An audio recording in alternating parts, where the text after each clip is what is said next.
മറ്റൊരു വീഡിയോയിലോട്ട് സ്വാഗതം. അപ്പോൾ ബ്യൂട്ടി ചെറിയ ചെറിയ ടിപ്സുമായിട്ടാണ് നമ്മളിതിങ്ങനെ വരുന്നത്. നിങ്ങൾക്ക് വളരെ സിമ്പിളായിട്ടുള്ളതാണ്, പക്ഷേ വളരെ എഫക്റ്റീവാണ്, നല്ലതാണ്. എല്ലാം സ്കിന്നിൻ്റെയും ഹെയറിൻ്റെയും എല്ലാം ബോഡിയുടെ എല്ലാത്തിൻ്റെയും ബ്യൂട്ടി ടിപ്സുമായിട്ടാണ് വരുന്നത്. അപ്പോൾ നമ്മളിപ്പം കമ്മലിടുന്നതിൻ്റെ കാര്യം പിന്നെ പറയാം. കമ്മൽ ആക്ച്വലി ഇടരുതെന്നാണ് ഞാൻ പറയുന്നത്. കമ്മലിൻ്റെ ഒന്നും ഒരു ആവശ്യമില്ല. ദേഹത്തെ നോവിപ്പിച്ചുകൊണ്ടുള്ള ഒരു ബ്യൂട്ടി കമ്മലും മൂക്കുത്തിയും ഇതൊന്നും ഇടരുതെന്ന് ഞാൻ പറയുന്നത്. കാരണം എന്താ പറയുക, ഇടണമെങ്കിൽ ഇട്ടു, പക്ഷെ അതല്ല ഞാൻ പറയുന്നത്. മൂക്കുത്തി ഇട്ടാൽ കൊണ്ടുവന്ന് ഞാൻ ഇതെല്ലാം ഈ ഫാഷൻ മാറുമേ. ഇപ്പം മൂക്കുത്തി ഇടാത്തൊരു കാലവും വരും, ഈ നമുക്കറിയാമല്ലോ, ഇല്ലാത്തൊരു കാലവും വരും, മാറി മാറി വരും. അപ്പോൾ നമ്മൾ ഒരു കുഴി ഇട്ടിട്ട് മൂക്കുത്തി ഇട്ട് കഴിഞ്ഞാൽ കുഴിയോടെ മിച്ചവും, മനസ്സിലായില്ലേ? പിന്നെ മൂക്കുത്തി ഇട്ട് കഴിഞ്ഞാൽ നമ്മൾ മൂക്ക് പിടിക്കുകയോ ഇറക്കി പിടിക്കുകയോ അല്ലെങ്കിൽ തുമ്മുകയോ ഒക്കെ ചെയ്യുന്നത് ഭയങ്കര ഇറിറ്റേഷനാണ് സാധനം. അപ്പോൾ ഇതുപോലെ മൂക്കുത്തിയൊന്നും വിടാനേ പാടില്ല. ഇട്ടെന്ന് തന്നെ വിചാരിക്കാം, അവിടെ ഇരിക്കാം, വിടുകയൊക്കെ. അതിൽ ചെവി കാത് കുത്തുന്നതും എനിക്ക് താല്പര്യമില്ല, പറയാൻ എനിക്കിഷ്ടമില്ല. കാരണം ഞാൻ പറയാറില്ല, അഡ്വൈസ് ചെയ്യാറില്ല.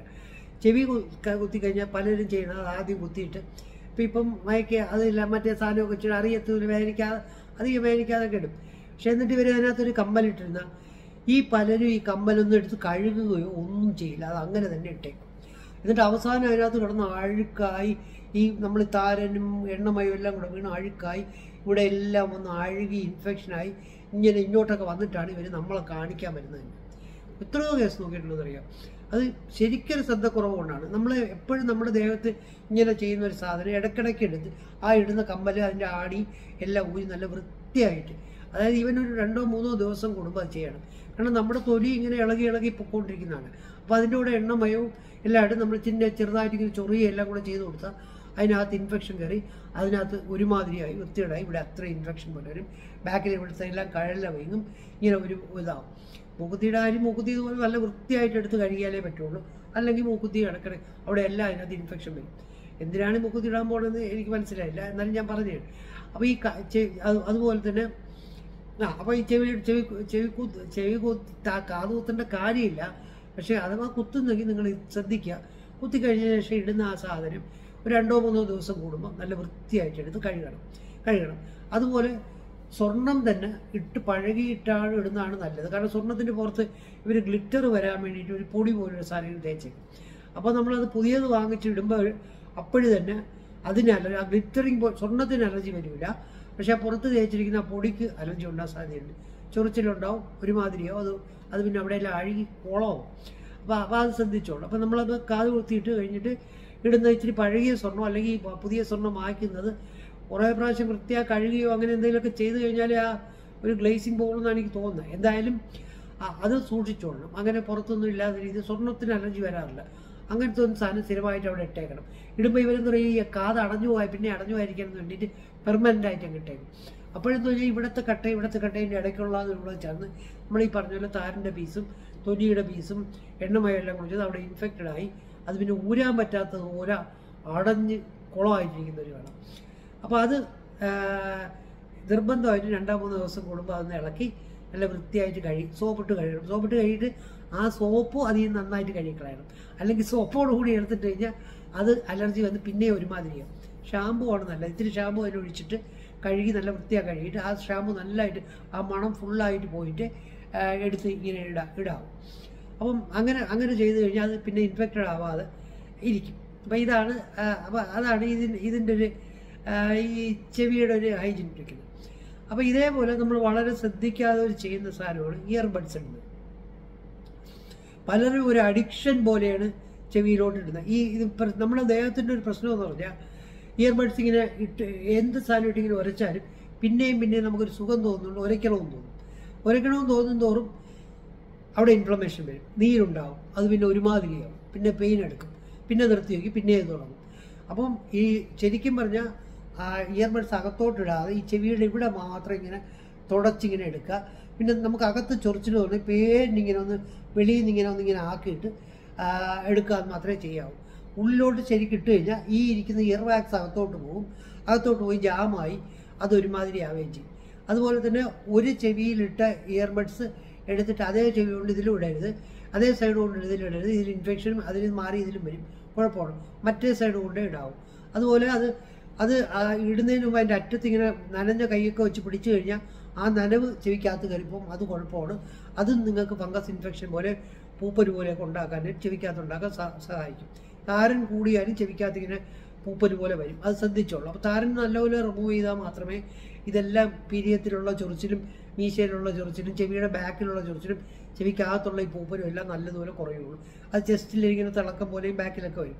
അപ്പോൾ ഈ ബഡ്സ് ഇടുമ്പോൾ ഇപ്പം ബഡ്സ് ഇപ്പം പ്ലാസ്റ്റിക് ആയിരുന്നു, ഇപ്പം അത് മാറ്റി പേപ്പർ ബഡ്സാണ്. പേപ്പർ കൊണ്ടാണ് അത് ഉണ്ടാക്കിയിരിക്കുന്നത്. അപ്പം പതുക്കെ സോഫ്റ്റ് ആയിട്ട് ഇവിടെ മാത്രം ഇങ്ങനെ ക്ലീൻ ചെയ്യുക. അകത്തോട്ട് ഇച്ചിരി പോലെ ഇങ്ങനെ കയറ്റിയിട്ടെടുക്കുക. അകത്തോട്ട് കയറ്റുകയും ചെയ്ത് ഈ ഡ്രമ്മിൽ തട്ടിയ കേടാണ്, വാക്സ് അകത്തോട്ട് കയറി ജാമായിരിക്കും.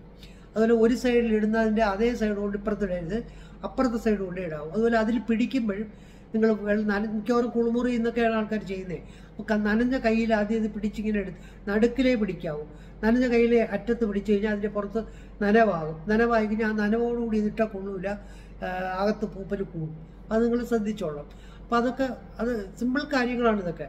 പക്ഷേ നമ്മുടെ ഇയറിന് നല്ലപോലെ പ്രൊട്ടക്റ്റ് ചെയ്യണം, നമ്മുടെ ദേഹത്തിനും അത് ഗുണം ചെയ്യും. അപ്പോൾ അതുപോലെ ഇയർബഡ്സ് മാക്സിമം ഒക്കെ ഒരു പ്രാവശ്യം ഇട്ട് ക്ലീൻ ചെയ്യാം. പിന്നെ ഇട്ടാൽ ഞാൻ ഈ പറഞ്ഞ പോലെ ചൊറിച്ചിലുള്ളപ്പോൾ ഇത് ഇട്ട് കഴിഞ്ഞാൽ നമുക്ക് പിന്നെയും അത് ഇടണമെന്ന് തോന്നുമ്പോൾ അവിടുത്തെ പിന്നെയും ഇൻഫെക്ഷൻ കൂടും. ആ തൊലി ഒരുമാതിരി നീരടിക്കും. പിന്നെ വലിയ പ്രശ്നമാണ്, ആകെപ്പാടെ ഡാമേജ് ഉണ്ടാവും. അപ്പോൾ അതുകൊണ്ട് ബഡ്സ് ഒരു പ്രാവശ്യം മാത്രം യൂസ് ചെയ്യുക. അപ്പുറം നമ്മൾ പറഞ്ഞ പോലെ ക്ലീൻ ചെയ്യുക. അതുപോലെ നമ്മളിപ്പോൾ പറഞ്ഞ പോലെ ചെവി കാത് കുത്തിക്കഴിഞ്ഞാൽ പിന്നെ അത് ഉടനെ അതിലിടുന്നത് സ്വർണ്ണത്തിൻ്റെ ആ ക്വാളിറ്റി നമ്മൾ ആ പറഞ്ഞ പുറത്ത് ഷൈനിങ് ഇല്ലാതെ വേണം ഇടാൻ. അതും സ്വർണ്ണം മാത്രമേ ഇടാവൂ, വേറെ എന്തിട്ടാലും അലർജി ഉണ്ടാവാനുള്ള എല്ലാ സാധ്യതയുണ്ട്. അതുപോലെ തന്നെ അത് കഴുകുമ്പോൾ 2-3 ദിവസം കൂടുമ്പോൾ അത് ഇളക്കി ഇത് അടഞ്ഞു പോകുന്നു ഇളക്കാതിരിക്കാൻ അത് നല്ലപോലെ ഷാമ്പൂ ഇട്ട് കഴുകി അതിൻ്റെ ഷാമ്പൂവിൻ്റെ മണവും പോയതിന് ശേഷം തുടച്ചിട്ട് എടുത്ത് തിരിച്ചിടണം. ഇതൊക്കെ ശ്രദ്ധിച്ചാൽ നിങ്ങൾക്ക് അവിടെ അത് ഇൻഫെക്ഷൻ ഉണ്ടാവാതെ ആ കമ്മലിൽ അതവിടെ അങ്ങനെ കിടക്കും. അപ്പോൾ ഇതാണ് ഇതിനെപ്പറ്റി പറയാനുള്ളത്. ഇപ്പോൾ ഇതുപോലെ ഈ ബഡ്സിൻ്റെ യൂസേജ് ഇതുപോലെയാണ്. ബഡ്സ് ഇതുപോലെ നമ്മൾ ഈ പറഞ്ഞ മാതിരി വളരെ കെയർഫുള്ളായിട്ട് യൂസ് ചെയ്യുക. ബഡ്സ് അതുപോലെ തന്നെ കഴിയുന്നതും വേറെ മൂക്കിലോട്ടിടാൻ പാടില്ല. മൂക്കിലോട്ടിട്ടാൽ അത് വലിയ പ്രശ്നമാണ്.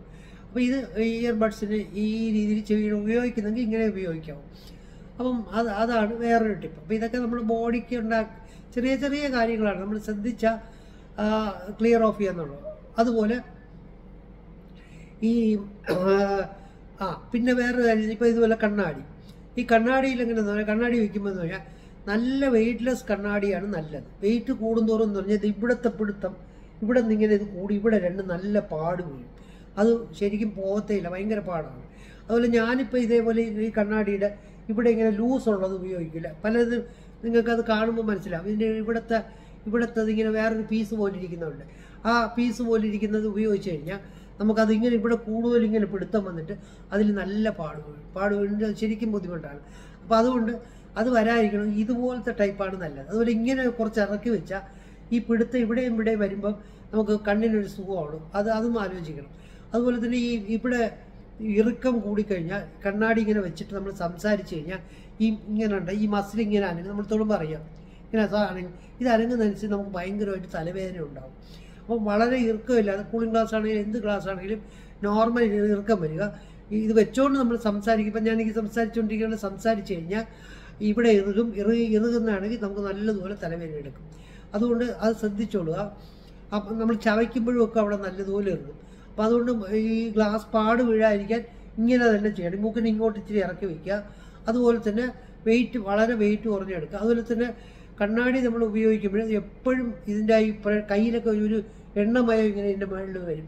അത് പോകാൻ നമ്മൾ നിർബന്ധമായിട്ട് നന്നായിട്ട് തുടച്ചിട്ട് വേണം എടുത്ത് വയ്ക്കാനായിട്ട്. പലരും കെയർലെസ് ആയിട്ട് അവിടെ കിടക്കുന്നിടത്ത് ഇങ്ങനെ വരച്ച് വെറുതെ നോക്കുകയാണെങ്കിൽ അപ്പോഴത്തേക്കും നമ്മുടെ ക്ലാരിറ്റി കാഴ്ചയ്ക്ക് പിന്നെയും പ്രശ്നം വരും. അപ്പോൾ ഇതൊക്കെ ഞാനും ഇതുപോലൊക്കെ ചെയ്തിട്ടുണ്ട്. പക്ഷെ അത് നമ്മൾ പിന്നെ ആലോചിച്ച് അത് റെക്ടിഫൈ ചെയ്യണം. എന്നാലേ അത് കൂടുതൽ കാലം അത് നമുക്ക് ദീർഘമായിട്ട് നമുക്ക് നല്ലതുപോലെ ഇരിക്കാൻ പറ്റുള്ളൂ.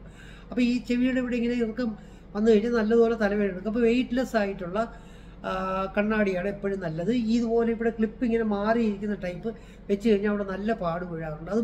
അതുപോലെ ചൊറിച്ചിൽ വരുന്നതും ഉണ്ട്. അപ്പോൾ അതും ശ്രദ്ധിക്കണം. ഫ്രെയിംലെസ് ആണ്. ഇതുപോലത്തെ ഫ്രെയിം ഇല്ലാത്ത മേളിൽ മാത്രം ഇങ്ങനെ ഫ്രെയിം ഉള്ളതാണ് നല്ലത്. അപ്പോൾ വെയിറ്റും കുറയും. അപ്പോൾ അതാണ് അതിൻ്റെ നല്ലത്. അപ്പോൾ ഇവിടെ വെച്ചിട്ട് സംസാരിക്കുമ്പോൾ എറിയി കഴിഞ്ഞാൽ പലർക്കും തലവേദന വരുന്നതിൻ്റെ റീസൺ തന്നെ ഗ്ലാസ് വയ്ക്കുന്നതുകൊണ്ടാണ്. അതുപോലെ ഗ്ലാസ് ഇപ്പം ഇതിപ്പം സാധാരണ റീഡിങ് ഗ്ലാസ്സാണ് വെച്ചിരിക്കുന്നത്. റീഡിങ് ഗ്ലാസ്സോ മറ്റേ ഗ്ലാസ് ആണെങ്കിൽ അത് നമ്മൾ ഉപയോഗിക്കുമ്പോൾ നന്നായിട്ട് തുടച്ച് ഉപയോഗിക്കുക.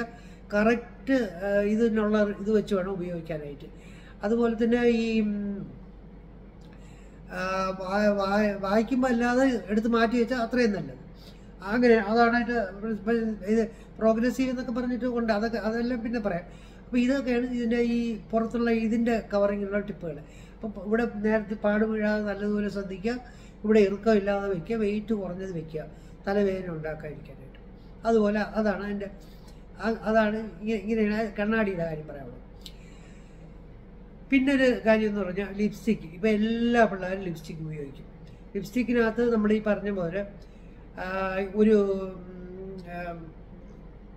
2-3 ഇൻഗ്രീഡിയൻസ് കേടാണ്. അത് ഇല്ലാത്തത് ഉപയോഗിക്കുന്നതാണ് നല്ലത്. അതുപോലെ അത് ലിപ്സ്റ്റിക്ക് നമ്മൾ ഉപയോഗിച്ച് കുറച്ച് കഴിഞ്ഞാൽ നിർത്താനേ ഒക്കില്ല. ചുണ്ട് മുഴുവൻ ഭയങ്കരമായിട്ട് ഡാർക്കായി പോകും. ലിപ്സ്റ്റിക്ക് ഉപയോഗിക്കണമെങ്കിൽ ഉപയോഗിച്ചോളൂ, പക്ഷേ നല്ല ക്വാളിറ്റി ഉള്ള സാധനവും അതിനകത്തുള്ള ചിലതൊക്കെ കുറേ സാധനമുണ്ട്. അതൊക്കെ വളരെ സൂക്ഷിച്ച് കെയർഫുള്ളായിട്ട് നിങ്ങളുടെ സ്കിൻ കേടാവുന്നില്ല എന്ന് ഉറപ്പ് വരുത്തിയൊക്കെ ലിപ്സ്റ്റിക്ക് ഇടാവും. അല്ലാതെ ലിപ്സ്റ്റിക്ക് ഉപയോഗിച്ച് കഴിഞ്ഞാൽ സ്കിന്നിൻ്റെ ടെക്സ്ചർ നല്ലതുപോലെ പോകും. ഇപ്പോൾ ലിപ് ബാം ഇതുപോലെ ഇതെല്ലാം ഇപ്പോൾ ആർട്ടിഫിഷ്യൽ ഇൻഗ്രീഡിയൻസ് കൊണ്ടാണ് ഉണ്ടാക്കുന്നത്. എന്നിട്ട് അവരത് അറിയാതിരിക്കാൻ വേണ്ടി ഏതെങ്കിലും മണം, ഓറഞ്ചിൻ്റെ, പൈനാപ്പിളിൻ്റെ എന്തെങ്കിലും ഒരു മണം ചേർത്തേക്കും. അപ്പം മധുരവും ചേർത്തേക്കും. അപ്പം നമുക്കത് രസമായിട്ട് തോന്നും. പക്ഷേ സ്കിന്നിനും ഡാമേജാണ്, അകത്തോട്ട് അബ്സോർബ് കഴിഞ്ഞാൽ ഓവറിക്ക് വരെ ഡാമേജ് ഉണ്ടാവും എന്നൊക്കെയാണ് പറഞ്ഞിരിക്കുന്നത്. അപ്പം അത് കെയർഫുള്ളായിട്ട് ഏറ്റവും നല്ല സ്കിന്നിന് ഏറ്റവും നല്ല ബ്രാൻഡ് നോക്കി ഏറ്റവും നല്ല സോഫ്റ്റായിട്ട്, എന്ന് വെച്ചാൽ അധികം ഇപ്പം ഞങ്ങൾ 2 ദിവസം ഇട്ടില്ലെങ്കിലും സ്കിന്നിൻ്റെ ആ ക്വാളിറ്റി ചീത്തയാവുന്നുണ്ടൊക്കെ നോക്കിയിട്ട് ഒരു നൈസ പേരിൻ്റെ ലിപ്സ്റ്റിക്ക് ഇടാവും. ആവശ്യത്തിൽ കൂടുതൽ ഇട്ട് കഴിഞ്ഞാൽ ഇഷ്ടങ്ങളുടെ എല്ലാം ചുണ്ട് പിന്നെ അതിഭയങ്കരമായിട്ട് വൃത്തികേടായിരിക്കും ചുണ്ട്. ഇനി അത് കഴിഞ്ഞ് പിന്നെ ലിപ്സ്റ്റിക്ക് ഇടാതെ പുറത്തിറങ്ങാൻ പറ്റാത്തൊരു കണ്ടീഷനിലോട്ട് മാറുകയും ചെയ്യും. അപ്പോൾ അതുകൊണ്ട് ലിപ്സ്റ്റിക്ക് വളരെ സൂക്ഷിച്ച് കെയർഫുള്ളായിട്ട് ലിപ്സ്റ്റിക്ക് കൈകാര്യം ചെയ്യേണ്ട ഒരു കാര്യമാണ്. അപ്പോൾ അത് ഇടുന്നെങ്കിൽ ഇട്ടോളൂ, പക്ഷേ വളരെ കുറഞ്ഞ് ലൈറ്റായിട്ട് ഇടുക, നല്ല ക്വാളിറ്റി ഇടുക. അതുപോലെ തന്നെ പിന്നെ പറയണ്ടല്ലോ, വേറെ ആരുടെയും ലിപ്സ്റ്റിക്ക് എടുത്ത് നമ്മൾ ഇടാൻ പാടില്ല. ഇട്ട് കഴിഞ്ഞാൽ അവരുടെ ചുണ്ടിലും വായിക്കാത്തതുകൊണ്ട് എന്തെങ്കിലുമൊക്കെ ഇൻഫെക്ഷൻ നിങ്ങൾക്കും കിട്ടാൻ സാധ്യതയുണ്ട്. അപ്പം അതുകൊണ്ട് നമ്മുടെ തന്നെ ലിപ്സ്റ്റിക്ക് അതുപോലെ തുറന്നു വയ്ക്കരുത്. ലിപ്സ്റ്റിക്ക് ഉടൻ തന്നെ നമ്മൾ ഇട്ടിട്ട് അപ്പം തന്നെ അടച്ചു വയ്ക്കുകയും വേണം. അതുപോലെ പിന്നെ എടുത്ത് ഉപയോഗിക്കുമ്പോഴും വേണമെങ്കിൽ അതിൻ്റെ ആ മേളിലത്തെ ഒരു ലെയർ ഇത്തിരി ഒന്ന് നൈസായിട്ടൊന്ന് തുടച്ചിട്ട് അടുത്തിടുന്നതായിരിക്കും കുറച്ചുകൂടെ നല്ലത്. കാരണം നമ്മുടെ ചുണ്ടിൽ നമ്മുടെ ഇതിൻ്റെ ചീപ്പിൻ്റെ കാര്യം പറഞ്ഞ പോലെ നമ്മുടെ തൊലി ഇളകി അതിനകത്ത് പിടിച്ചിരിക്കാനുള്ള സാധ്യതയുണ്ട് നമ്മളിങ്ങനെ ചെയ്യുമ്പോൾ. അപ്പോൾ അത് അവിടെ ഇരുന്ന് പിന്നെ ഇൻഫെക്റ്റഡ് ആയിട്ട് മാറിക്കഴിഞ്ഞാൽ പിന്നെ അടുത്ത് നമ്മൾ തന്നെ ചെയ്യുമ്പോൾ തിരിച്ചതിങ്ങനെ ഉണ്ടാവാൻ സാധ്യതയുണ്ട്. അപ്പോൾ അതിൻ്റെ രണ്ടാമത് യൂസ് ചെയ്യുമ്പോൾ ഇപ്പോൾ നൈസായിട്ടെങ്കിലും അതിൻ്റെ പുറം ഒന്ന് തുടച്ചിട്ടോ എന്തെങ്കിലും ഉപ്പിട്ടെടുത്താലും അത്രയ്ക്കും അത് ഇത് കുറഞ്ഞിരിക്കും. അപ്പോൾ അതും ശ്രദ്ധിക്കണം. അപ്പോൾ അങ്ങനെയാണ്. അപ്പോൾ അതെങ്കിൽ നമ്മൾ മുഖത്തിടുന്നതും തലമുടിയിലൊക്കെ ഓരോരോ കാര്യങ്ങളായിട്ട് പറയുന്നു. പിന്നെ അടുത്ത് മുഖത്തൊരു പ്രധാന സാധനം ഇടുന്നതാണ് പൗഡർ. പക്ഷെ പൗഡർ ഇടുന്നവരുടെ എണ്ണം ഇപ്പോൾ ഒരുപാട് കുറഞ്ഞിട്ടുണ്ട്. പൗഡറിന് വരെ ഇപ്പോൾ കോമ്പാക്ട് പൗഡേഴ്സ് എന്ന് പറയുന്ന അങ്ങനത്തെ കുറച്ച് ടൈപ്പുകളാണ് വരുന്നത്. ഈ പൗഡർ നമ്മൾ ആക്ച്വലി മുഖത്തിട്ട്, ഞാൻ പൗഡറും ക്രീമും സോപ്പും ഒന്നും ഉപയോഗിക്കില്ല മുഖത്ത് കേട്ടോ. ഈ പൗഡറുകൾ നമ്മൾ ഇപ്പോൾ എല്ലാവരും ഇടും അല്ല, അതുകൊണ്ടാണ് പറയുന്നത്. അപ്പോൾ അതും ഇതുപോലെ നല്ല ക്വാളിറ്റി ഉള്ളത് വാങ്ങിക്കുക. നമ്മുടെ ആവശ്യത്തിന് മാത്രം. ഇപ്പം നമ്മൾ എന്തെങ്കിലും ഒരു പ്രോഗ്രാം ചെയ്യുന്നു അല്ല എവിടെയും പോകുന്നു, അപ്പോഴും മാത്രം ഒന്ന് പേരിനൊന്ന് തേച്ചിട്ട് പോകാമെന്നുള്ളതാണ്. പൗഡർ ഇപ്പം അവർ സാധാ പൗഡറുകൾ ഇടാറില്ല. അത് ഈ വളരെ പൗഡർ ഇടുന്ന യൂസ് ചെയ്ത് പൗഡർ. കാരണം പൗഡറുകളെല്ലാം നമ്മുടെ ഈ രോമകൂപങ്ങളിൽ കയറിയിട്ട് അതിൽ നിന്ന് വരുന്ന വേർപ്പും എണ്ണമയവും എല്ലാം ബ്ലോക്കാക്കി കഴിഞ്ഞാൽ സ്കിന്നിൻ്റെ ക്വാളിറ്റി ഭയങ്കരമായിട്ട് പോകും. വളരെ വളരെ വളരെ വളരെ ക്വാളിറ്റി പോകും. അതുകൊണ്ട് ഉപയോഗിക്കാതിരിക്കുന്നതാണ് ഏറ്റവും നല്ലത്. അത് മൂക്കുരു കൂടാനും അലർജി വരാനും കൂടുതൽ മുഖത്ത് അലർജി വരാനും ഒക്കെ സാധ്യതയുണ്ട്. അപ്പോൾ ഏറ്റവും നല്ല എണ്ണമയം മുഖത്ത് കൂടുതലാണെങ്കിൽ ഇടയ്ക്കിടയ്ക്ക് ചെറിയ ചൂടുവെള്ളത്തിലോ അല്ലെങ്കിൽ പച്ചവെള്ളത്തിലോ മുഖം നന്നായിട്ട് കഴുകി തുടച്ചെടുക്കുന്നതാണ് ഏറ്റവും നല്ല പ്രൊസീജിയർ. ഇടയ്ക്കിടയ്ക്ക് ചെയ്താൽ ആ എണ്ണമയം അങ്ങ് പോകും. അപ്പോൾ അങ്ങനെ നിങ്ങളൊന്ന് ചെയ്ത് നോക്കും പൗഡറിന് പകരം.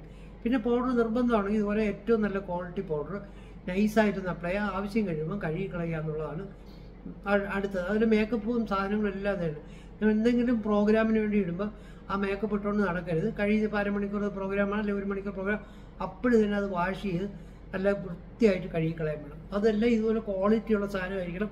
വേറെ ആരുടെ സാധനം ഉപയോഗിക്കരുത്. നമ്മുടെ സാധനം ഇപ്പോൾ ഈ പറഞ്ഞ പോലെ ആദ്യത്തെ ലെയർ ഇത്തിരി ഒന്ന് കഴുകി കളഞ്ഞിട്ട് പിന്നെ അല്ലെങ്കിൽ കഴുകിയുള്ള നൈസ് തൊട്ടോ ഒരു ഉപ്പി എടുത്തിട്ട് പിന്നെ ചെയ്യുന്നതാണ് നല്ലത്. അപ്പോൾ ഇങ്ങനെ ഓരോ ടിപ്പുകളായിട്ട് വരാം. നാളത്തേന് വേറൊരു ടിപ്പുമായിട്ട് വരാം.